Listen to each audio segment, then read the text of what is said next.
Henry Heimlich. He is widely credited for the discovery of the Heimlich maneuver, a technique of abdominal thrusts for stopping choking, first described in 1974. He also invented the microtrach portable oxygen system for ambulatory patients and the Heimlich chest drain valve, or flutter valve, which drains blood and air out of the chest cavity. Heimlich was born Henry Heimlich on February 3, 1920 to the parents of Philip Pincus and Mary Epstein Heimlich in Wilmington, Newcastle, Delaware. His paternal grandparents were Hungarian Jewish immigrants, and his maternal grandparents were Russian Jews. He graduated from New Rochelle High School NY in 1937 and from Cornell University, where he also served as drum major of the Cornell Big Red Marching Band with a BA in 1941. At the age of 23, he received his MD from Weill Cornell Medical College in 1943. After medical school, Heimlich served with the U.S. Navy in China during World War II.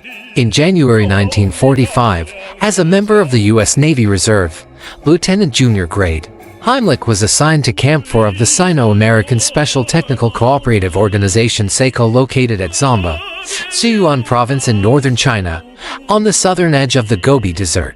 Officially, he was the chief medical officer responsible for the well-being of American and Chinese military personnel at this camp. But in actuality, he also took care of a wide array of medical issues for civilians in the small town. Camp 4 received news of the war's end in late August 1945. During this time, Heimlich claimed he developed an innovative treatment for victims of trachoma, a previously incurable bacterial infection of the eyelids that was causing blindness throughout Asia and the Middle East. According to Heimlich, his approach, a mixture of an antibiotic ground into a base of shaving cream, proved effective, and it was used successfully on patients. In 1962, Heimlich invented the chest drainage flutter valve, also called the Heimlich valve, and was granted a patent for the device in 1969.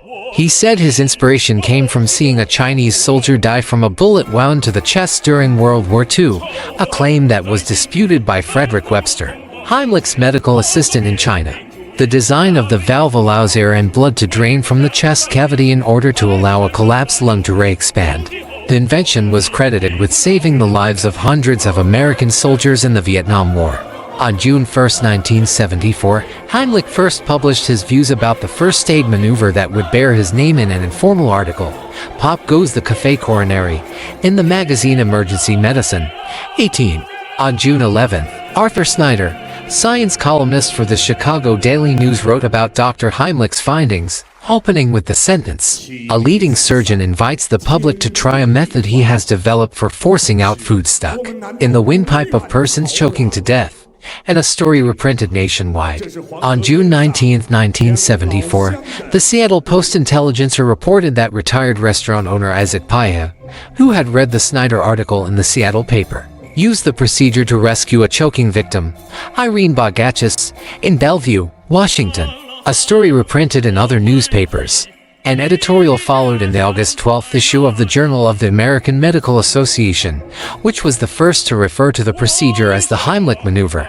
Heimlich formally described the technique in a pair of 1975 medical journal papers, published in the Journal of the American Medical Association and the Annals of Thoracic Surgery. From 1976 to 1985. The Choking Rescue Guidelines of the American Heart Association and of the American Red Cross taught rescuers to first perform a series of back blows to remove the foreign body airway. Why obstruction? If back blows failed, then rescuers learned to proceed with the Heimlich maneuver, aka abdominal thrusts. After a July 1985 American Heart Association conference, back blows were removed from choking rescue guidelines. From 1986 to 2005, the published guidelines of the American Heart Association and the American Red Cross recommended only the Heimlich maneuver as the treatment for choking. The National Institutes of Health still does apply it for conscious persons over 1 year of age, as does the National Safety Council. The 2005 Choking Rescue Guidelines published by the American Heart Association called the procedure abdominal thrusts. The new guidelines stated that chest thrusts and back blows may also deal with choking effectively. In 2005, the American Red Cross downgraded the use of the Heimlich maneuver, essentially returning to the pre-1986 guidelines. For conscious victims, the new guidelines, nicknamed the 5 and 5, recommend first applying 5 back blows. If this method fails to remove the airway obstruction, rescuers are to then apply 5 abdominal thrusts. For unconscious victims, the new guidelines recommend chest thrusts, a method first recommended in a 1976 study by Charles Gildner, with results duplicated in a study by Auden Langhal in 2000. The 2006 guidelines eliminated the phrase Heimlich maneuver and replaced it with abdominal thrust. Allegations of case fraud have dogged Heimlich's promotion of abdominal thrusts as a treatment for drowning. The 2005 Drowning Rescue Guidelines of the American Heart Association did not include citations of Heimlich's work and warned against using the Heimlich maneuver for drowning rescue as unproven and dangerous, due to its risk of vomiting leading to aspiration. In 2003, Heimlich's colleague Edward Patrick issued a press release portraying himself as the uncredited co-developer of the maneuver. He stated, "I would like to get proper credit for what I've done, but I'm not hyper about it." Heimlich claimed to have used his namesake maneuver to rescue a choking victim for the first time on May 23, 2016, when he was age 96, reportedly saving the life of a fellow resident of his senior living community, Patty Riss. However, in 2003, he told the BBC that he had used it for the first time on a man choking in a restaurant. His son, Peter M. Heimlich, said both rescues were bogus. Heimlich claimed his namesake treatment may have saved the lives of more than 50,000 people. However, according to Michael Sayre in 2005, despite widespread education on the use of the Heimlich maneuver and other techniques for treatment of acute airway obstruction, the death rate remains stable. From the early 1980s, Heimlich advocated malariotherapy, the deliberate infection of a person with benign malaria in order to treat ailments such as cancer, Lyme disease, and more recently HIV. As of 2009, the treatments were unsuccessful and attracted criticism as both scientifically unsound and dangerous. The United States Food and Drug Administration and Centers for Disease Control and Prevention have rejected malariotherapy and, along with health professionals and advocates for human rights, consider the practice atrocious.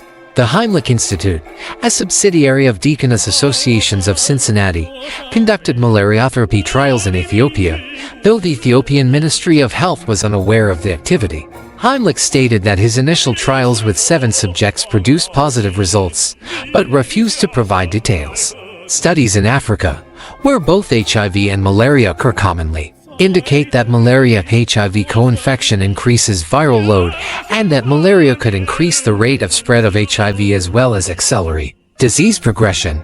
Based on such studies, Paul Farmer described the idea of treating HIV with malaria by stating it seems improbable. The places where malaria takes its biggest toll are precisely those in which HIV reaps its grim harvest. On June 4, 1951, Heimlich married Jane Murray, daughter of ballroom dancing entrepreneur Arthur Murray. Heimlich's wife, a freelance features writer who later became a proponent of controversial medical treatments like chelation therapy, wrote What Your Doctor Won't Tell You, the complete guide to the latest in alternative medicine, 45. She also co-authored a book on homeopathy with Messim and B. Panos called Homeopathic Medicine at Home.